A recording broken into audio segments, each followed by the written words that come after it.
I do want to talk about these crazy headlines. Private credit is dead. AI is disrupting them all. Software is not worth anything anymore. So help us understand what's going on here, because the average Joe is like, oh, I shouldn't invest in private credit. This is risky. I'm going to lose all my money. And that's just not true. It's not true. I think anybody who's saying private credit is dead is just painting with too wide a brush, because not all private credit is created equal. You've got Ares, Apollo, Blackstone, Blue Owl, with a considerable amount in specific funds, a considerable amount of exposure to SaaS companies, and they're underwriting loans that are backed by perceived future cash flows. And they're doing it in a vehicle that offers quarterly, sometimes even monthly liquidity. That is like asset liability mismatch alarms. Andrea, great to have you on the show. Justin, it's so good to be here. Thank you so much for having me. It's an honor. Well, this is fun. Well, I cannot believe in all the success that you have had, that this is your first podcast appearance ever. Yes, I know. It's I am very much a stealth wealth kind of person, and so this is new for me. And certainly, it was incredibly important to me to do this in a way that was very much in alignment with who I am, and you and the Lifestyle Investor Group are exactly that. So this is the perfect first podcast to do. Well, it's an honor to have you. And, you know, off air, we were talking about how you yourself are a lifestyle investor before you even learned what lifestyle investor was. Yes, exactly. Yeah. So we're going to dig into it all. We're going to talk about, you know, what you do professionally, your story, how you got to where you are, because you have just an incredible progression into different markets. So I want to dissect all these. I want to see, you know, why you made the pivots that you made. And for me, it's a huge honor whenever I get a chance to interview our own Lifestyle Investor members. So you're a member of our mastermind, you're a sponsor inside of our community, and we just love having you, not only as a member, as an advocate. You just bring a great energy. Aw, thank you for saying all that. It's it's been such an amazing journey, honestly, from getting to know you guys very organically in the Austin community to figuring out, wow, there's really some business to do here. It is so important to me, and you've heard me say it before, that I do business with good people, and I have a few different barometers for monitoring and checking that, and you guys check those boxes for sure. So it's definitely it's exciting for me too. Well, I love it. We got a chance to hang out last night. We've got our Lifestyle Investor Foundations, our young adults program. And so Ryan Casey, our COO, and the guy who runs that program, he's in town with his family. And we got our big retreat here the next few days here in Austin. And so you and Aaron came and hung out with us last night, which was a blast, just getting to know him, getting to know you better. Man, we geeked out on all kinds of stuff that we're going to have to talk about. So I'm so looking forward to this. I also want to give just a shout out to you because the first event that you ever did with us was our Napa trip. And what a spectacular event that was. But you really helped make possible some of the extras that we did, where we got to go and rent out Opus One, the whole facility, just our community. So good. That was so much fun. Michelin-rated chef doing dinner for us, our own private dinner, our own private tasting, a private tour with no one else in the facility, let alone hitting up Cathayard Vineyards and doing their private tour. And it was really fun having you there. Yeah, that was one of those moments for me where it was like, you know, you've made it when you get to do stuff like this. So it was spectacular. Thank you guys for putting it on. And just like very incredible members. Everybody was so in tune and asked excellent questions, and we really got into it. So yeah, it was a fantastic trip. Can't wait to do more. It was a good time. Yeah. And something I want to highlight about you is you are all about empowering women in, you know, this world of finance and investing. And I love that. I think more women need to be in this space. I think, I know it is a highly male dominated industry. You're really kind of bucking that trend, which I think is incredible. We need that. I love that you kind of have your crew of women that you invest together, you learn together, you travel and vet deals together. And I think it's great. We need more women like you in the space. And one of the things I'm proud of in the Lifestyle Investor Mastermind is that we do have a makeup of a strong female contingent And we just want to keep, kind of bolstering and supporting that and growing that. Yeah. And I want to be a part of that too. And listen, it starts here, right? I mean, it is a very male dominated industry that we both live and work in. As evidenced, you can even look at many of the guests you've had on your podcast, right? It's very male dominated. So It is. I was sort of looking through, I'm like, who has Justin talked to before? And who is a female voice? And there haven't been a lot of them. And it's not by design. It's not by, any effort of yours to make it that way. I think it's just very much that tends to be the makeup of folks in these kind of finance and investing roles. And, I certainly want to help evolve that and lead by example. Well, you've got an incredible background. We're going to dive into it. But before we get, into the granular detail, there's a few different kind of like niches or spaces or kind of areas that I want to explore today with you. And I've been, thinking hard on what does that look like? Like, with our limited time here today, how do we uncover as much gold as we can? And so one of the areas I want to talk about was really, just the pivot that you made from Wall Street to predictable cash flow. And I want to explore this because there's a durable investment model out there that a lot of people don't know about, something that you really, we're talking about super niche industries here, super niche investment genres, if you will. So we'll talk about that. So you started on the commodities trading floor at Goldman. Okay. But something made you realize you wanted to pivot from there, that you really wanted to get away from that world and get into something more predictable. Yeah, 100%. I started my career in finance now 15 years ago. And yes, I started on the commodities trading floor in Calgary, where I'm originally from, Canada. Go Canada. And, I was covering oil and gas producers, storage operators, helping them with their hedging programs, really helping them manage their risk around whatever they had kind of coming down the pike. And I was able to take that career to New York in 2012 and started to cover hedge funds and asset managers, still with kind of that commodity hat on. And didn't take me too long to sort of realize that that working for a hedge fund would be more lucrative than just covering hedge funds. And so I went down that path. I worked at a commodity fund called Jameson Capital, run by Steve Jameson, who was a storied commodities trader from Morgan Stanley. Helped grow his business to the tune of $2.2 billion at its peak. And, I kind of got to the 8-year mark in my career and I said, am I really going to do this my whole life?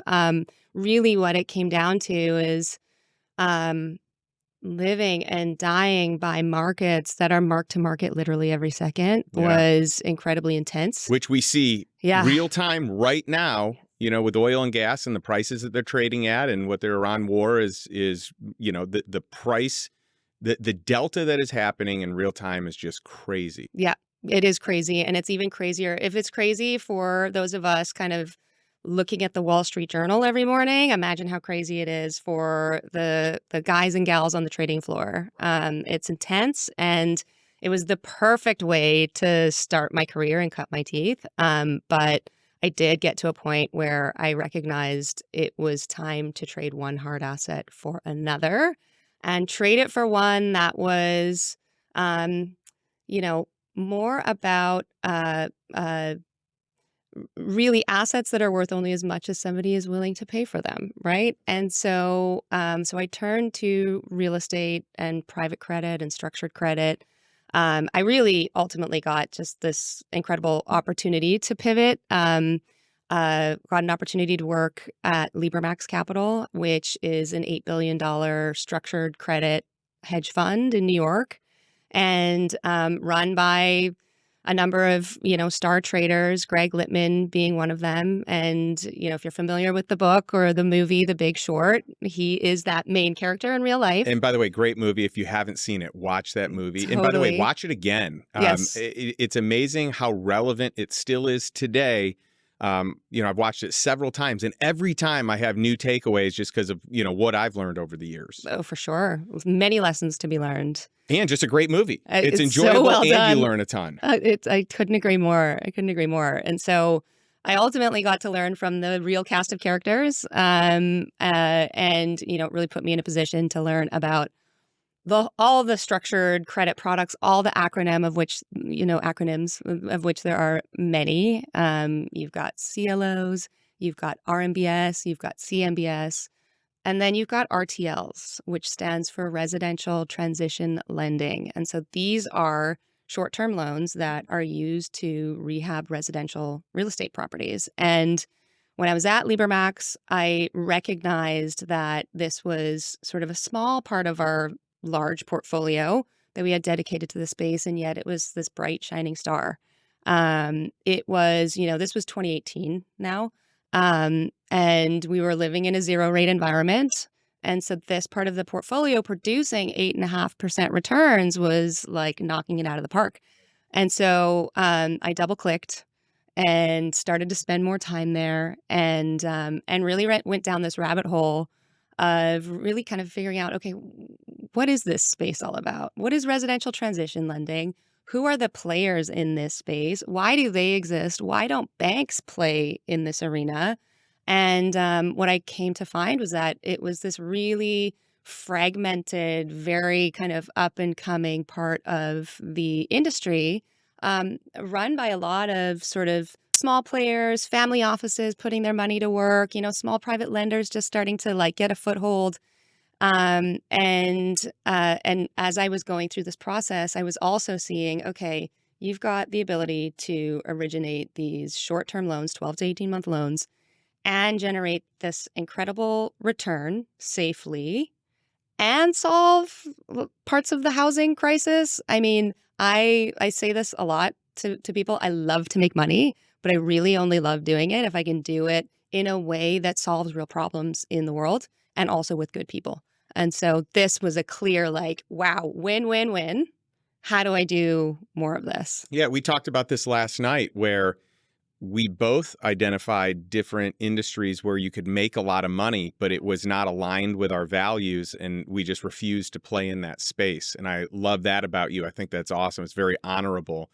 I want to go back real quick to oil and gas here. When we talk about commodities, typically, oil and gas being the number one traded commodity, being, one of the if you look at like anything based on consumption, it's water, oil and gas, right? So when you think about that, I think a lot of people, so your wealthy play in that arena, but what I want to make really clear for those of you tuning in is you've got a lot of people over allocated in that space. There's a lot of crooks in that space. A lot of fraud happens. Still the Wild West. Yes, it is. You got to be careful. But I think some people have the wrong idea of like what weight of the portfolio should be in that asset class. And if you look at the single family office data, which would be the billionaires, it's typically only 1 to 2%. So, and it's an important 1 to 2% because it is a hedge. It is part of diversifying for any and all seasons, any economic season. But a lot of people are way heavier than that. And I think it's good just to kind of share the facts, what the wealthy are doing. Now, there's a larger allocation, which we're going to talk about, to private credit, which we'll see generally more than double. Usually you're seeing this, most families 5 to 10%. You can see it up to 15%. But I mean, at a minimum, you're seeing, at least 3 to 5%. And so I really want to tackle this. But when you compare trading volatility versus lending against real assets today, what do you feel investors misunderstand the most? Where the true risk really lies? Yeah, I think, there's a lot of ways you can put commodities in a portfolio, right?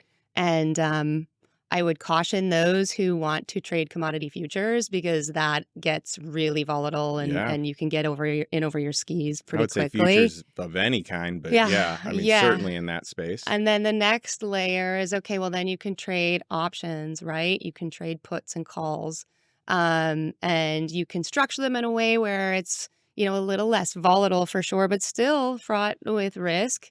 And so, I think when I'm talking to people about investing in commodities today, I'm not playing in that world anymore. I am thinking about, okay, well, how can I get diversified exposure to really like oil and gas producers in a way, importantly as well, that acts as, a tax benefit also. And A so lot of to great tax benefits in that space. right. And so that's how I'm playing it today is I'm not going out there and picking one individual producer. I don't think that's a good It's idea high either. risk. Super high risk. I think the play is to find a manager or portfolio with a bunch of these producers and likely with exposure across the US, right? You don't want to just be in the Permian Basin. And so for me, I can give a little shout out to Kaz. I know they're Yeah, also we involved love in Kaz. lifestyle, and I am a huge fan of Kaz and have that in my portfolio. I have their Energy Evolution Fund in my portfolio, and that's one of the ways that I keep commodities in the portfolio in a lower risk, lower volatility way that also presents tax benefits as well. Yeah, and to use your language, we're going to double click on this for a second because I see a lot of people that invest in oil and gas because it's a good tax strategy, not because it's a good investment. So they Mm, get caught up in yeah, like this great tax savings that shouldn't without be number one on the vetting the deal. list. It Yeah. has to be a good deal first, Yes. then you get the benefit of having great tax strategy. Yeah, for sure. And because with a lot of these things too, it's like to continue to get the tax strategy, you actually have to keep investing in these things as Yeah, well, right? Because that's the right. tax benefits only last so long. In the case of investing in these oil and gas producers, you're getting the oil and gas producers get to push through the expenses of drilling to the underlying investor.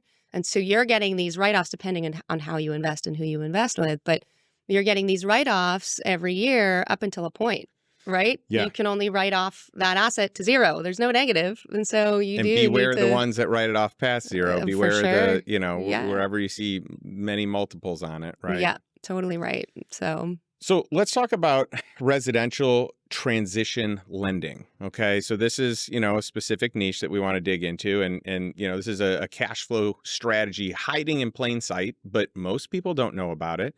So I really want to dive in. For someone hearing about residential transition loans really for the first time, how would you explain this strategy in a simple way where they can understand how this produces consistent, predictable returns? Sure. So residential transition loans are short-term loans used to rehab residential real estate, typically 12 to 18 months. These are loans that are originated by private lenders, typically. These are, in our case specifically, and also typically, these are smaller loan sizes. So think two, three, $4 million loans. And it's basically financing that we provide to incredibly talented, incredibly experienced borrowers, typically who are developers, who are buying properties in a distressed situation, a competitive sale of some kind. They're moving quickly, closing in a couple of weeks usually. And that's why we can come in and provide that financing in a way that banks can't. I just closed on my home in Austin last year, and that process to get a traditional mortgage took 3 months. Oh, it's So crazy. banks can't move like they need to No, move they in this can't. space.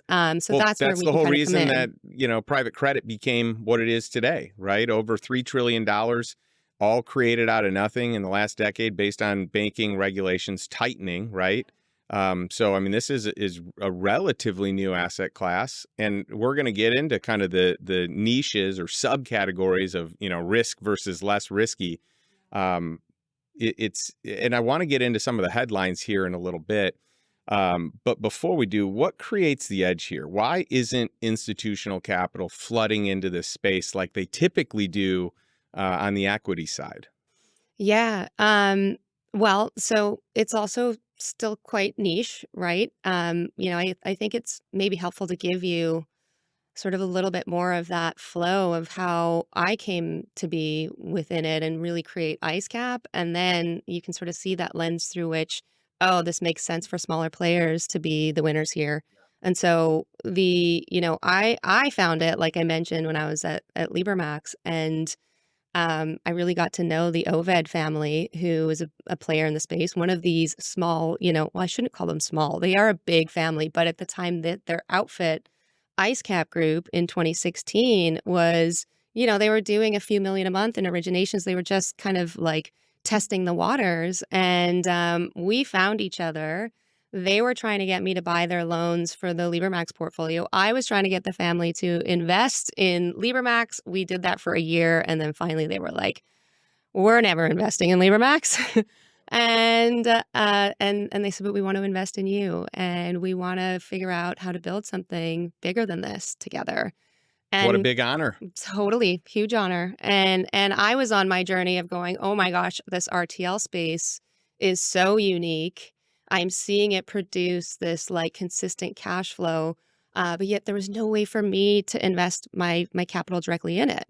And 2018, I was sort of looking, I'm like, is there any way I can get exposure to this? The only way at the time would have been if I'd underwritten my own loans and created my own private lending business, which that was not the path I wanted to take. And so I became really sort of dedicated to creating this opportunity as an investable opportunity for folks. And so we decided to join forces in 2019 and build a fund platform for investors to get allocated to this space. And really launched the business ultimately from my home office in Brooklyn in the middle of COVID, because we were no longer working in the office. So that was a crazy experience.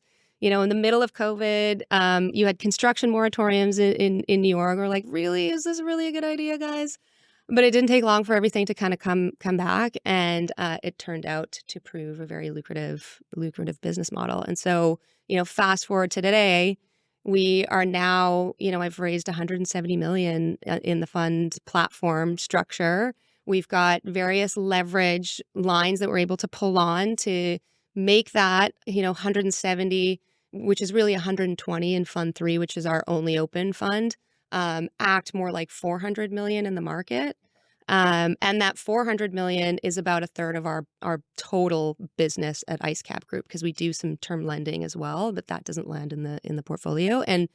And so even just watching, our consistent, steady growth has been a barometer for me of what's happening in the industry in our space. It is still, fighting to be sort of this institutional product, but because there's all kinds of different players. Some are doing a really good job of it, like we are, and some are doing a not so good job of it. And so you really have to be able to sift through who's good at what they're doing and who's not still. And so, it's created just a need for like incredible diligence, like you guys do, and a keen eye for kind of who's good at this. And so.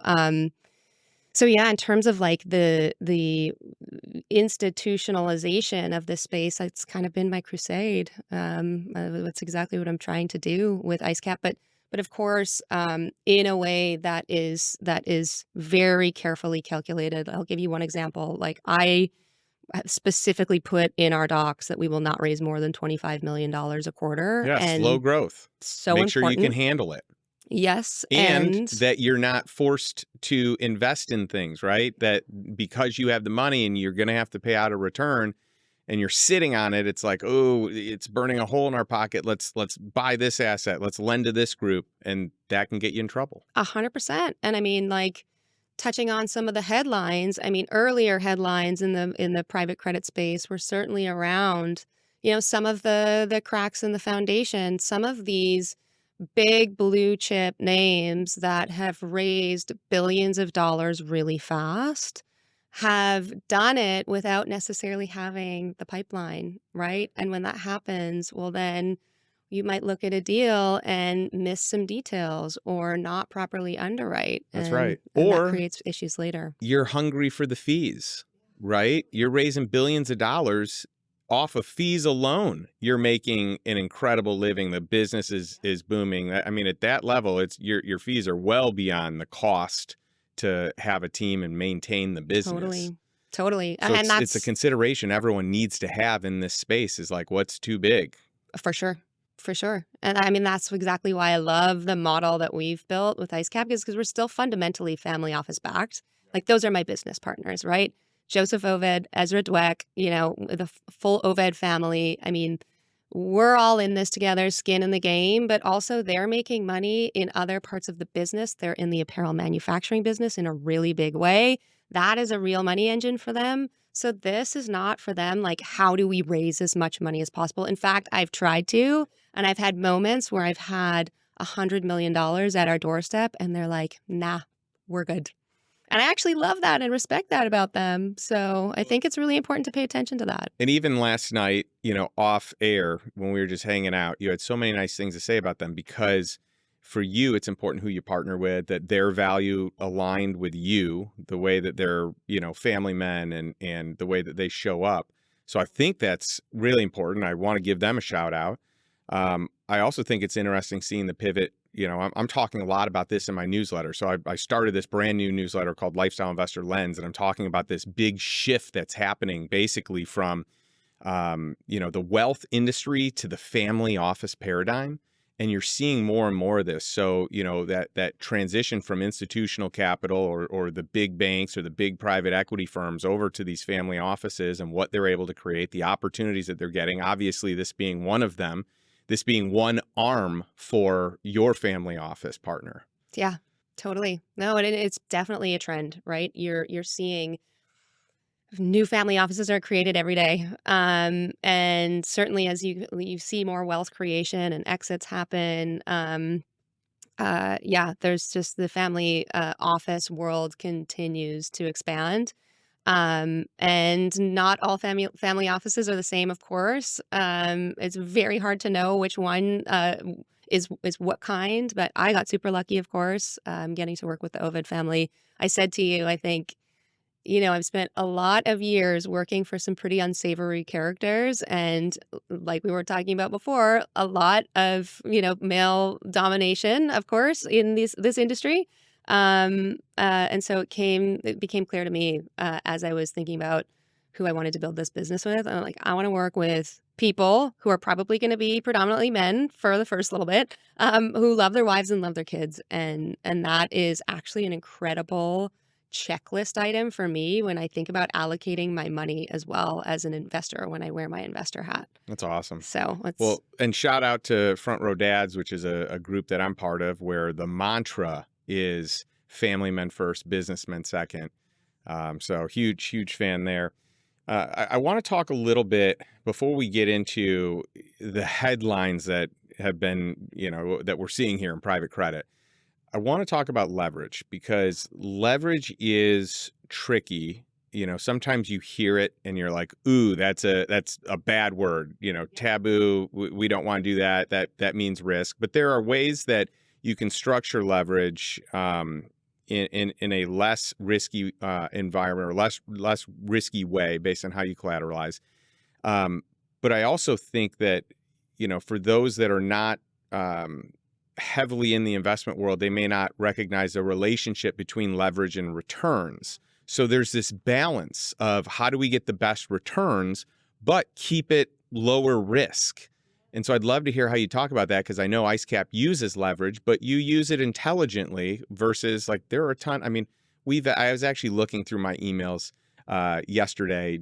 I was trying to find something. I was like, wow, I've got 6,000 emails just in my investments folder, just from the last couple of years, right? So if you think about the deals I've looked at, the number of deals that we vetted, and I see so many red flags on the leverage side. It's crazy. And I think your average retail investor, when I say retail, like people that aren't professional investors, someone that, is trying to invest money, they got, work that they're doing, and a business that takes the majority of their time. Maybe they're not getting access to the best deal, so they're just, taking a retail deal, something that's out there, generally higher fees, generally way more favorable to the sponsor than to the investor, less of a win-win, more of a potential lose-win. So talk about leverage in the way that you guys look at it. And I love this question because I know this is also one of your 10 commandments, right? And using leverage, I think, is a really powerful tool, but one that needs to be used with a considerable amount of caution, of course. The, you know, so it's also really important to look at what's being levered, right? You don't want to lever bad assets or bad deals either. So for us at IceCap, we're originating loans at typically 12% with another 2 points of closing fees. And so, I often get investors who are like, how are you originating loans at 12% and then delivering to me this like 15, 16, 17% return? And the answer is, there's a lot that goes into it, but there's sort of two key components that I would say are part of our edge. One is the way we use leverage, and then two is also our loan sales program, which I can get into separately. But definitely the way we're using leverage is a key component. And so, we do have warehouse line partners that we can pull from. We've got a couple of them that we use for the fund. And that allows us to dial up leverage within a month or within a quarter. And also really importantly, we're taking in capital every quarter. And so that gives us the flexibility to, when investors come in, they're getting invested immediately. And so there's no drag on performance. So we're using these facilities as a way of calibrating around inflows and making sure that we're continuing to consistently deliver returns every time we bring in a dollar.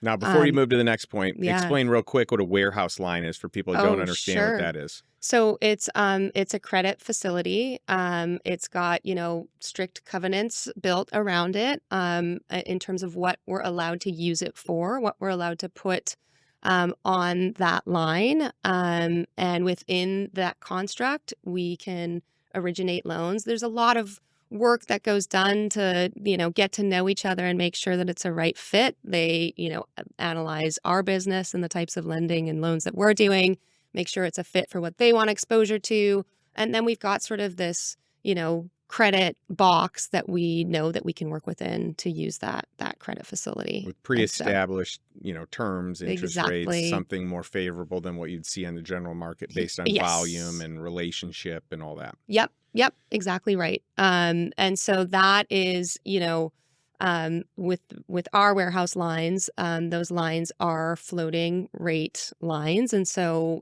they're moving as markets are moving, as interest rates are moving. And our loans are fixed rate typically. And so that's something to pay attention to when looking at any private lender, looking at anybody using leverage. Hey, what's sort of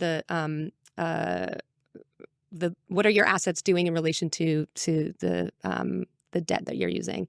And so that's something we're always paying attention to as well, is that spread between our cost of capital and the note rates that we're putting out, which happens to be quite a large spread right now. So we're originating at 12.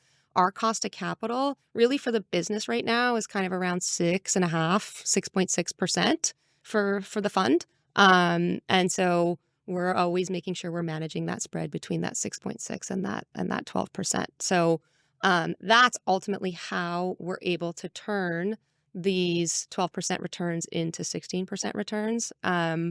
Well, and the origination fees, you're just getting that straight up, no matter how quickly they pay it off, right? 2% or 2 points. Yep.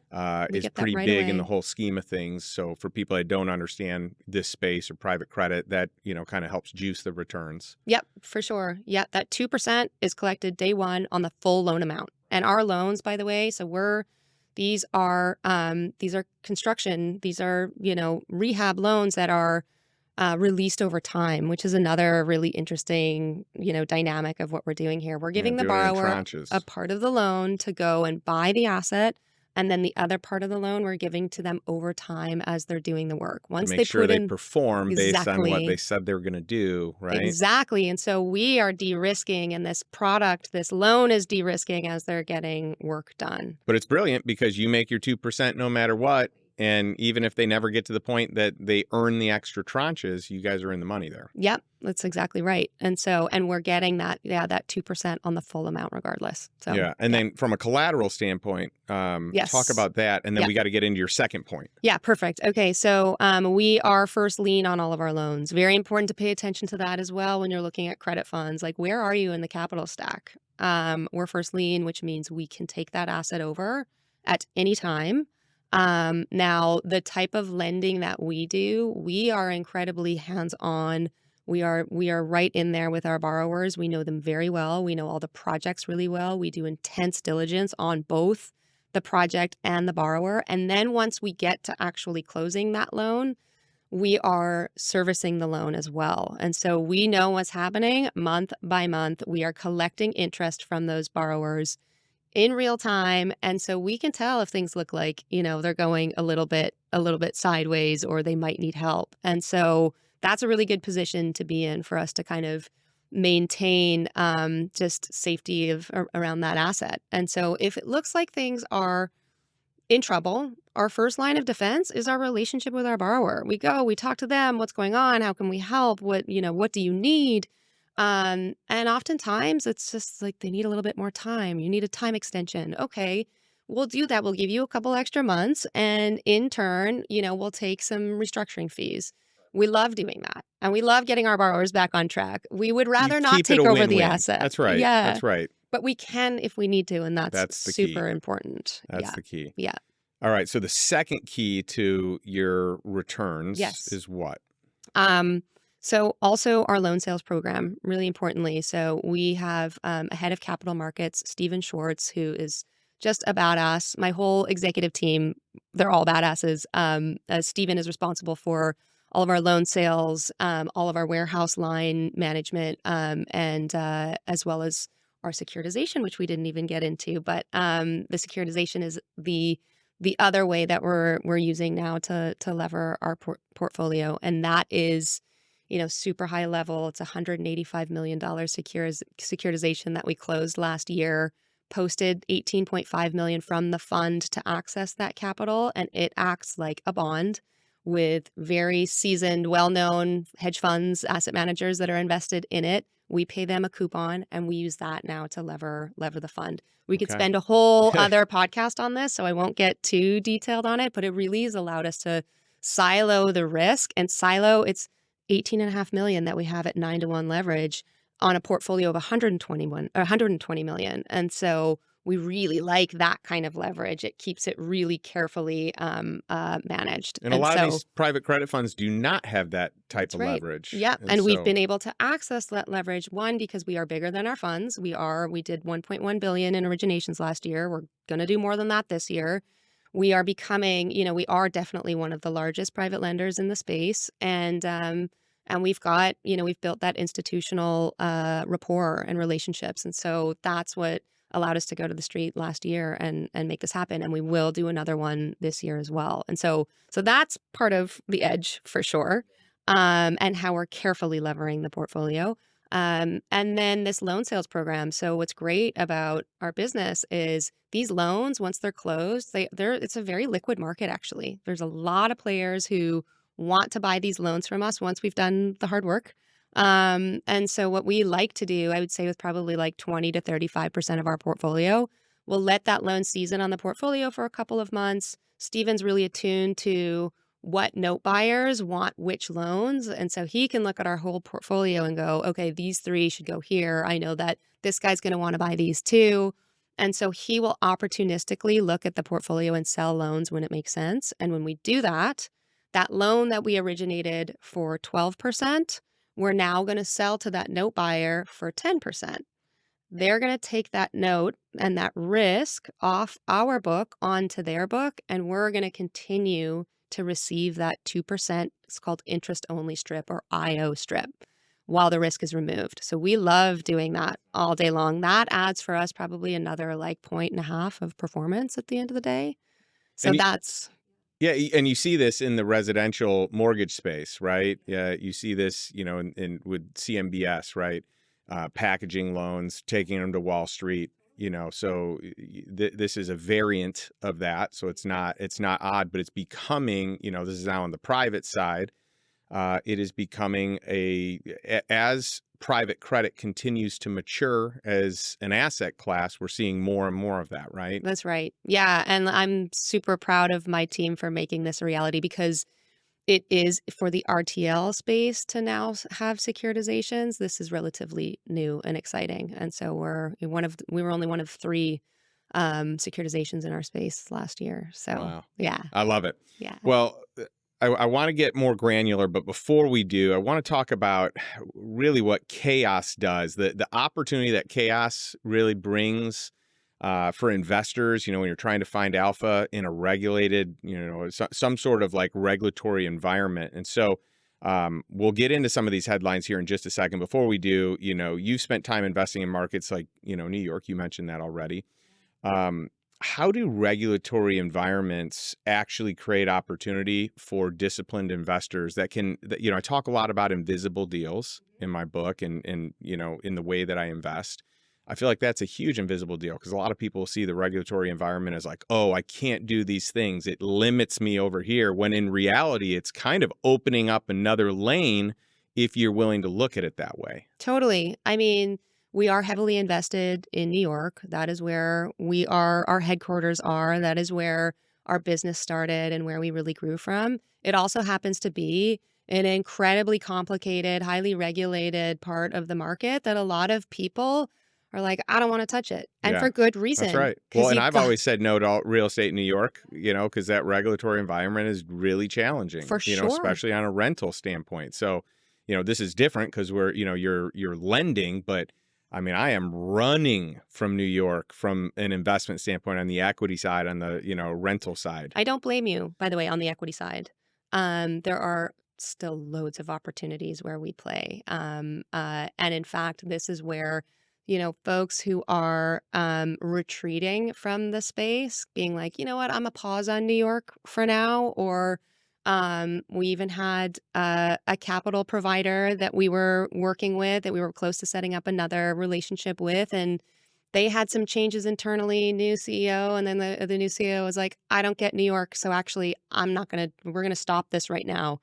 And definitely creates some challenges at times, but man, it's creating a lot of opportunities for players like us who are really good at New York to really take a bigger stake of the business. And so, what we're seeing right now is there's obviously a ton of like headlines and conversations around Mamdani, and okay, so now I want to talk about Mamdani because right. you're what was supposed to be issued just to the ultra wealthy seems like it's like what has happened every time before. It trickles down to the middle class. It trickles down to the lower income folks. I mean, it doesn't end up resulting in what people think that it will across just the ultra wealthy. Totally right. Or they'll move, so you're seeing a mass exodus from New York, from California. Yeah. But moving to Texas. Yeah, that's right. Right here. You did Florida. too. I did as well. I'm part of that. Yeah, for sure. From Chicago originally for me, but some of these blue states are creating very combative environments for investors. And I'm curious, I mean, we talked last night a little bit about this. As I am seeing things that I would want to run from, and I don't know the lending side. I'm pretty good in private credit, but I don't know the nuances even close to the degree that you do in this specific niche, and probably other niches that you're well versed in. Even if you're not participating, you know it so well to stay away from it, right? Yes. But this has opened a lot of doors for you, which I find interesting. Yeah, totally. So there's sort of 3 key things that Mamdani is talking about doing that I think make sense for this podcast. The first one being, talking about rent freezing, rent freezes across all rent stabilized units in New York, which there are 1 million of them in New York. And that represents close to about a quarter of like the total livable units in New York City. And It's a big number, 25%. it is a big number. Yep, it is a big number. And there's the the uh the thing to pay attention to. There's a few things to pay attention to. So this isn't the first time we've talked about rent freezes in New York, right? De Blasio did this 3 times actually from 2015 onwards. And then, this isn't something that he can just blanket be like, I'm going to freeze rents for the next 4 years.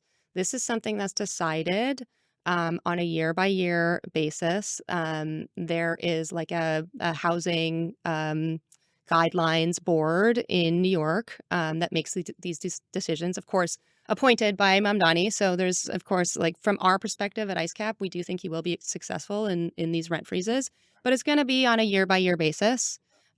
We are going to find out. I think the next meeting is in October of this year, and that's when we'll find out if it's going to happen or not. Probably it will. And yes, it's going to create some pain for those who are owners of legacy rent stabilized assets. No question, right? It's going to make it very hard. What this means is they cannot increase rents for that period of time. So they cannot increase their NOI on their properties. And so values stagnate, right? And also these are older properties that probably have a lot of maintenance and like falling apart. And it's a disastrous plan. But what I will say is from IceCap's perspective, we don't touch legacy rent stabilized assets. We have no exposure to that. It's not your bread and butter. No, our exposure is, remember, 12 to 18 month short-term loans. And we are supporting borrowers who are actually out in the world creating more of these rent stabilized assets. So our typical loan, and important also to mention, our typical loan is like our LTVs are quite low. We're lending on average around a 60% LTV. So our borrowers make up that other 40% buffer, equity buffer.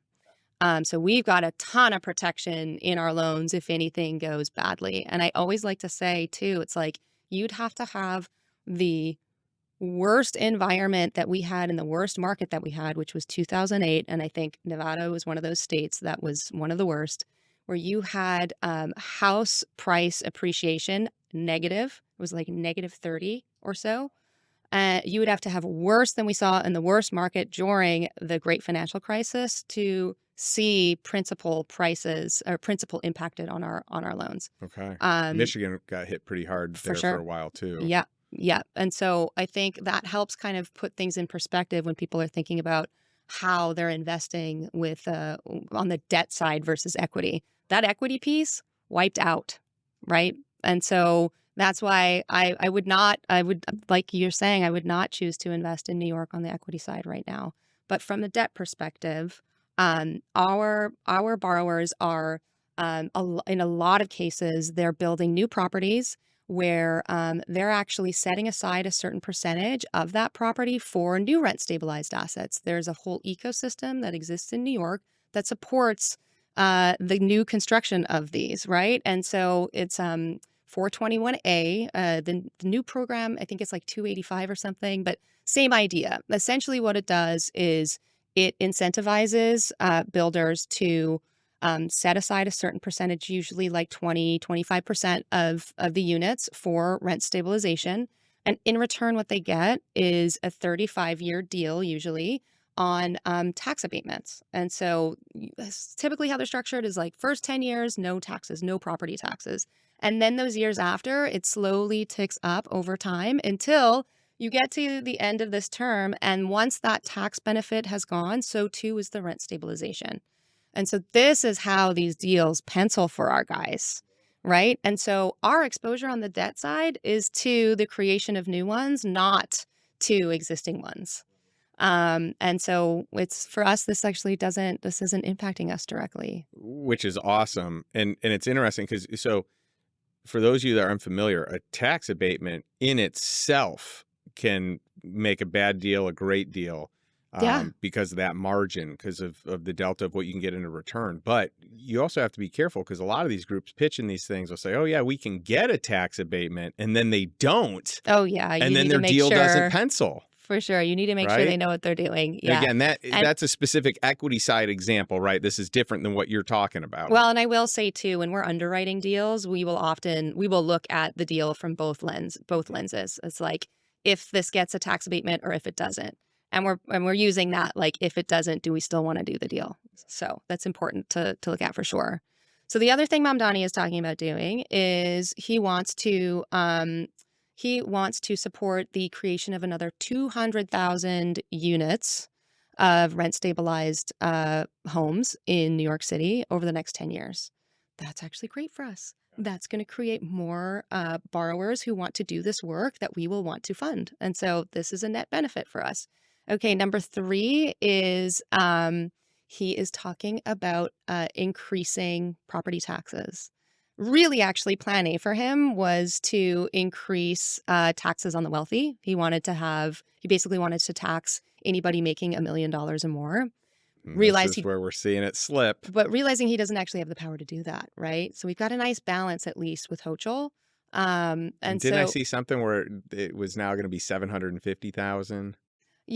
So what I have seen is when it comes to his plan on taxes, it's probably not going to happen.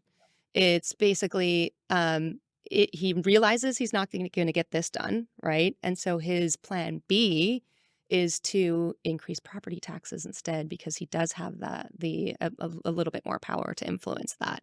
However, But that's not just going to be on the ultra wealthy. This is going to trickle down to, for sure. I mean, Oh, yeah. housing prices in New York, like 750,000 doesn't get you a whole lot. Right. Well, so the things to pay attention to there, he is again, like, this isn't something he can just like blanket do.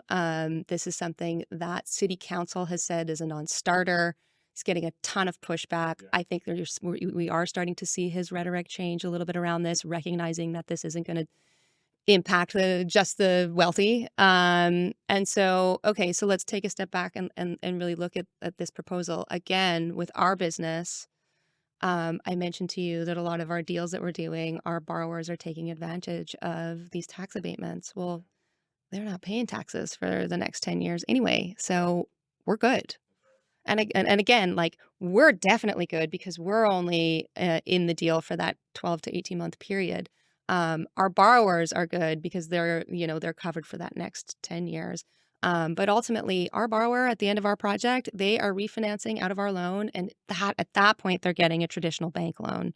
And they're turning that asset into an operating asset that is in their portfolio, generating income for them over time. And so we want our borrowers to succeed. We want them to win because they win, we win. Yeah, and then they'll come back for the next one. And they will for sure. Yeah. So it is fun seeing how these regulatory environments can create lanes for people that are, creative and looking for ways that it can be a win. So it's cool seeing that you guys and IceCap are doing that.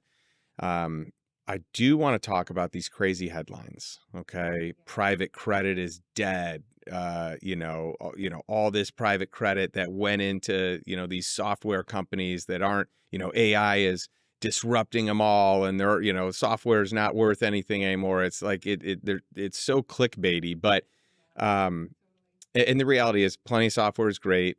AI is great. A lot of it will collaborate together. In some cases, it will take over, some of the software, right? There's no doubt about it. But the hysteria that the media has created around private credit being bad and you're going to lose all your money. Like, I want to talk about this because, yeah, there are some risky private credit operators out there and risky, subclasses in that asset class, but there are a lot that are super safe, that are very, risk adjusted on the return side of things. So help us understand what's going on here, because the average Joe is like, oh, I shouldn't invest in private credit. This is risky. I'm going to lose all my money. And that's just not true. It's not true. I think anybody who's saying private credit is dead is just painting with too wide a brush, because not all private credit is created equal. I think you certainly are right to be concerned about some of these. You've got Ares, Apollo, Blackstone, Blue Blue Owl. Owl, right, with a considerable amount in specific funds, a considerable amount of exposure to SaaS companies. And, they're underwriting loans that are backed by perceived future cash flows and underwriting loans typically that are like, Perceived. yep, Yeah. exactly. And like 5 to 7 year type loans. And they're doing it in a vehicle that offers quarterly, sometimes even monthly liquidity. That is like asset liability mismatch Right. alarms, right? Right. That was something I paid a lot of attention in structuring our fund. I think it's incredibly important because now what we're seeing is you've got sort of this mass exodus of sorts. You've got there's definitely numbers out there that are it's interesting to see the way that different reporters are reporting on this, because something I've noticed is even in a Wall Street Journal article earlier this week, they talked about, Blue Owl and hitting their gates, right? Yeah. Mass redemptions. And explain gating so people Oh, understand what's sure. happening here, because this is the big thing. And by Yeah. the way, of course, in a higher risk asset class, if you have people running to redeem, you're going to have to gate, right? You're going to have to gate. And like any private credit fund is going to have a gate. And what a gate is essentially a point at which, so you can have an investor level gate and a fund level gate. And so an investor level gate is typically, it's something that's structured around, okay, if you want to fully redeem from us, this is the truth for IceCap, and it's structured differently fund by fund, but if you want to redeem in full, we're going to put you on the list for 25% increments over 4 quarters. So that's a 25% investor level gate. That allows us to manage around our natural liquidity because we've got loans paying off every day, new loans we're getting into every day. And so we don't ever, our existing investors don't ever want us to be in a position where we are forced to sell assets to meet a redemption request. Right. So we you could say, lose give money us selling an asset early. It doesn't make any sense. Correct. I mean, you even look at what happened in 08. Those that did the best were the ones that held on in 2009, 2010, 2011. So really important not to sort of freak out and run for the exits, right? And so so this investor level gate is one way to sort of protect the portfolio and give the manager the ability to manage the liquidity around their assets. And then there's typically a fund level gate, and that's looking at the full portfolio and saying, we will allow X percentage of the fund to flow out each year within a year. So a lot of these funds that we're hearing about have a 5% investor level gate. So if they're $1 billion fund and they have 50 million in redemptions, they're going to say, hey, we're going to cut it off here. And we're going to now, everyone is a little bit different, but probably put you in a queue where we're going to give you pro rata redemptions as the liquidity becomes available. Or some of these guys are going to start pulling from warehouse lines and leverage to meet these demands too. Well, and it shouldn't be a surprise. This is all in the fund docs, right? So for people that do the right due diligence, you should know this ahead of time. You should know what happens in a regular environment and what happens if you have a lot of investors rushing into something. And by the way, there's the hysteria around this is quite comical because some of the numbers that I've seen in these big, media, legacy media, articles, are not even accurate. We have higher ups in a lot of these, blue chip, Blue Owl, Blackstone, a number of these groups where these numbers aren't even accurate. I know, exactly right. And it's good to go to direct to your source because I forget exactly what the numbers are, but the Blue Owl example was mass redemptions, hit gates. But at the same time, one of the last lines in the article was they also had pretty much the same amount of money in new investments coming in. So I was oh, okay, so they're fine, actually. Now, I'm not going to say that people shouldn't be cautious about what's happening out there. They should be.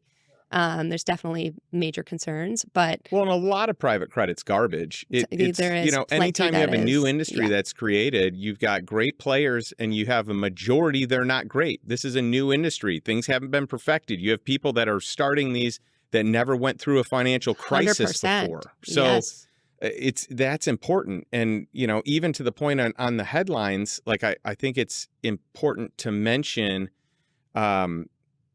you had talked about like the perceived future earnings as collateral, but what about these funds that actually collateralize with real assets? So that's right. So right. let's talk about this. Yeah. So this is where I come out on it, is that the same decision that I made when I was thinking about what to build, right? And what I want to build my career around, and really like building the fund platform at IceCap. I love hard assets. Hard assets are king. Turns out people need homes to live in, Yes, right? they do. And so people will do a lot to not be homeless or to not lose their home. They will do, I mean, they will jump through fire. Exactly. Right? Exactly. And so, so yes, to me, when it comes to investing in private credit, I think I will invest in asset-backed private credit all day long. Obviously understand what those assets are that are the collateral, understand how the deal is structured, how the loans are structured. Understand the leverage. Understand how the leverage is used, of course. But for us, you know, our loans are backed by the hard asset. It's backed by a real thing and not just a spreadsheet. Yeah. Right? And you don't want to be in second or third position. You do not. You want to be in first position. Yep, exactly. And not only that, you want to know too, like, how the book is marked, right? With a lot of these private credit, especially to these corporate credit middle market lenders, they're kind of marking their book however they see fit, right? And for us, it's like we've got many lines of defense that say this asset's worth this. We do our own internal process of assessing valuation. We get, of course, third-party valuations, and then you say, of course, but I hope you guys tuning in here, if you're watching this or listening to this, it's of course for IceCap. It is not, of course, for most private credit, out there. And pay attention to that if you're looking at other deals, for sure. And then, of course, you can look at the environment. If we're investing in a property in a certain neighborhood, you can see the comps in the neighborhood. So you've got many degrees to point to what that asset value is. So I like that all day long. Well, I feel like we did a good job of really kind of talking high level and then getting granular on a lot of things. This has been awesome. I can tell, like, you know your stuff. You are very well educated in this space. You know, it certainly helps to have the time that you have spent in the different industries and, you know, being on the institutional side, being on the family office side, getting to see this stuff firsthand. Different types of loans, different types of structures, different types of asset classes, right? So it's cool hearing your level of sophistication here, and I hope that this inspires a ton of women that are tuning in here to do the same thing, that they have the ability to dive in. It's one of the things I love about Lifestyle Investor. You know, I'm in all these different masterminds, and almost all of them, it's like, oh no, you're the member, you can come, spouses aren't welcome. And I hate that. It drives me crazy. So we always have spouses, you can come to anything. Now, maybe the spouse doesn't want to come. Maybe they have no interest in it and it's not their thing. But we want them to know they're invited. But the funny thing is, once they come, they think it's going to be all about investing, and they find out it's all about just living and relationships and doing stuff together. And the spouses that come, they just keep coming back. I love hearing that. Well, and what's so cool about what I see you doing now too is it's not just about the spouses, it's about the family. I mean, we had a really awesome, it was so fun meeting up with you and Ryan and getting to meet your kids and and seeing the lifestyle kids on Savannah's sweatshirt, and seeing the way that you interact with your own family around what you're doing with lifestyle and what you're doing with investors and managers. And I just think you are setting her up for such success by talking to her about the world of investing this way. Like